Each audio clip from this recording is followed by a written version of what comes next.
late in the second quarter, you're going down to make it 21-7. That moment seemed to turn this game. When the second and 8 play failed, the sack, the misfield, did that kind of get things going in the wrong direction there? Yeah, I think so. Just understand I can't take a sack there and move us backwards.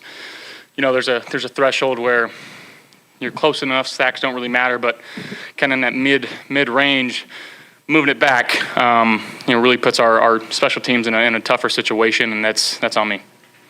So Josh, just going to talk about.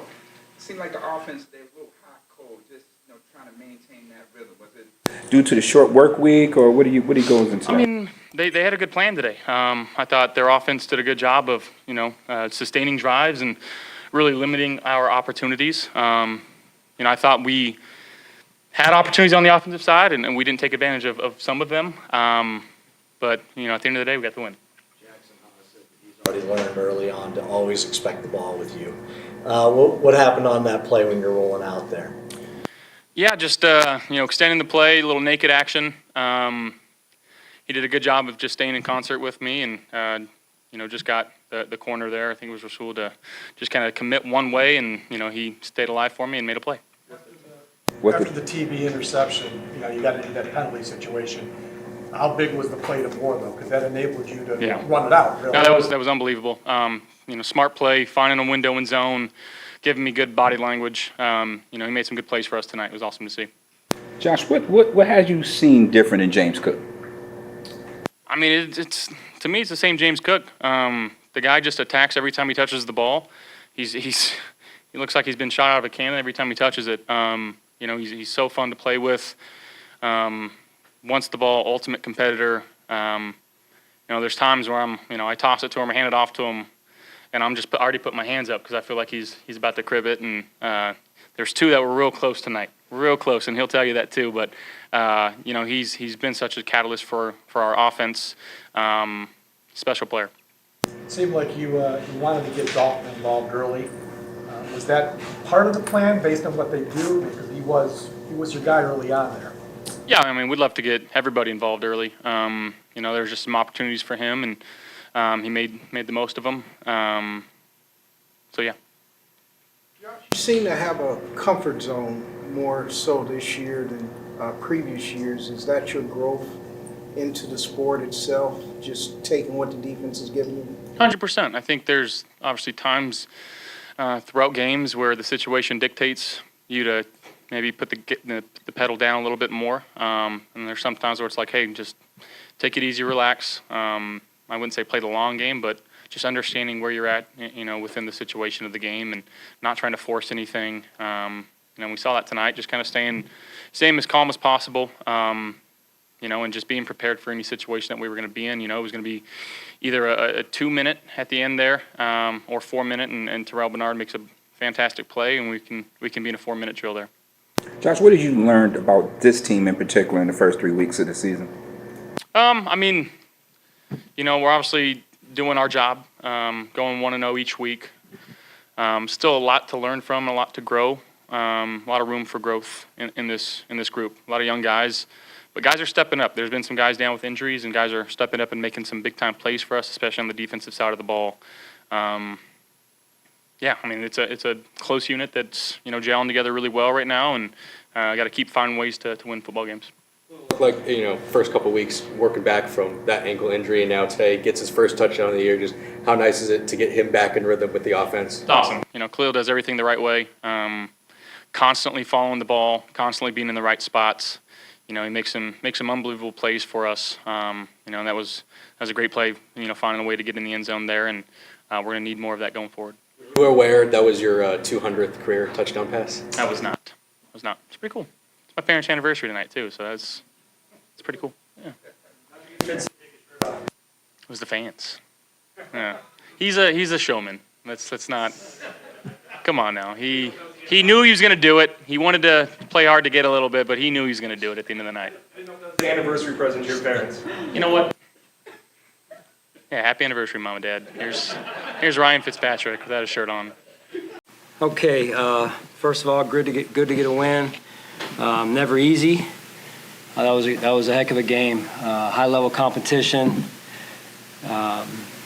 Dolphins played a real good game, and our guys made a couple more plays. And I thought the grit, the mental toughness of our football team was on display throughout the game, in particular in the fourth quarter there. Deion getting his hands up, Deion Walker, and TB making that play, and then being able to seal the game. Good to see in a 4-minute offense there, get the yards we needed to put the game away with Matt and Reed and Cam going out there. That's a key situation to be able to put it away right there. And the crowd was phenomenal, as it always is. Great to play at home in front of our fans. They're unique, and we love them. Couple first. So we've got Jimbo tying the franchise record for consecutive rushing touchdowns. Jackson Hawes in his first NFL touchdown. Great to see the smile on his face. And I already mentioned TB and Matt with the kick there. So a lot to work on. Kind of hit a little bit of a gap there in terms of scoring. Thought we were off to a great start, and then we shot ourselves in the foot a little bit there with the third or fourth drive, and should have come. I thought it should have been 17-7 at a minimum. We missed the field goal, and they went down and scored. So 14-14 and a half. But our guys didn't blink. They were resilient. Coaches did a great job on all three phases, and continued to adjust and make the adjustments we had to make. So with that, time is yours. Don't you feel like you guys effectively started hemming Tua in because they rolled him out maybe more than we're used to seeing, making some plays out on the perimeter, and it seemed like you were able to hem him in a little bit more effectively in the second half? I thought Bobby and the defensive staff made some adjustments.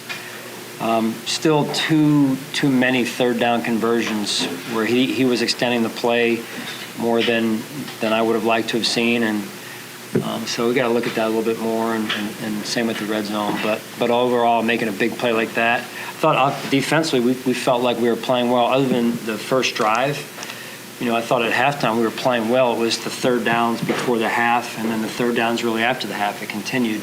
But I thought first and second down, by and large, was pretty good. And it's a good offense, right? Explosive, but I thought we gave our offense the ball. Getting the ball to the offense, we just couldn't find a rhythm other than the first drive of the second half of an offense. So, but give Joe and those guys credit. You score 31 points, and you seal the game in 4 minutes for the most part. So that's hard to do. Sean, you mentioned Deion Walker on the interception play. Think about how far he's come since the draft and the work that he did on his body in the offseason, and then to make a play in crunch time like that. I mean, what does that say about him? Yeah, that's huge. We always talk about rush and coverage working together, and that won't show up necessarily in the stat sheet, perhaps, but that could have been as big of a play, even more so than the TVs. I don't want to kind of grade them against each other, but if he doesn't do that, does the ball? Is the ball thrown a little bit, a little bit more in one direction than the other? So great read by TB, great rushing coverage example for our players to learn from. Terrell said that Al Holcomb showed him something like that during the week, and that how important is that about kind of keeping that in the back of your head because you never know in the course of a game when you're going to need it? Yeah. Well, there's a certain thing we look for, in that style of coverage, and TV saw it, and which is growth. Last week we had two examples of a similar type of indicator, and we didn't see it. So that's growth and development. That's what coaches are here for, and players have done a phenomenal job of being coachable, like TB in particular. Any health reports at this point, Coach? Don't have anything for you. No. Is there anything that Jackson Hawes allows you guys to do offensively, being that he's such a good blocker in the run game, and we've seen him make a couple of good catches now?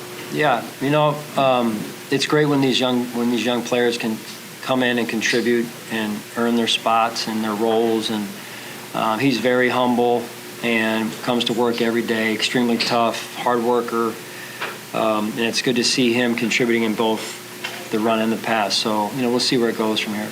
Sean, you had Dalton make a big block on a play, and then you got Hawes making a big catch. So isn't that kind of what's messing up the narrative there of what these guys are, right? Yeah. Well, we got to go back and look at that, man. We don't want to be too balanced. Sean, you mentioned the third downs and needing to still look at them from a defensive standpoint, but was there anything to the third and long that was particularly particularly working for the Dolphins and why they were able to convert?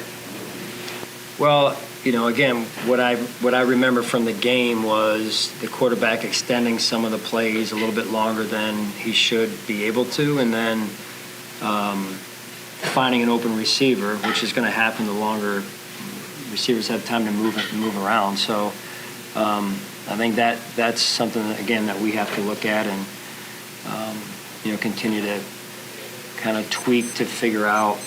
It's past my bedtime. See you guys. Continue to figure out, especially with Ed not being available. So we'll see where that goes in the next week. But we miss Ed inside, and TJ's in there, Joey's out there, Greg's out there, Daquan's out there, and they're getting the quarterback to move.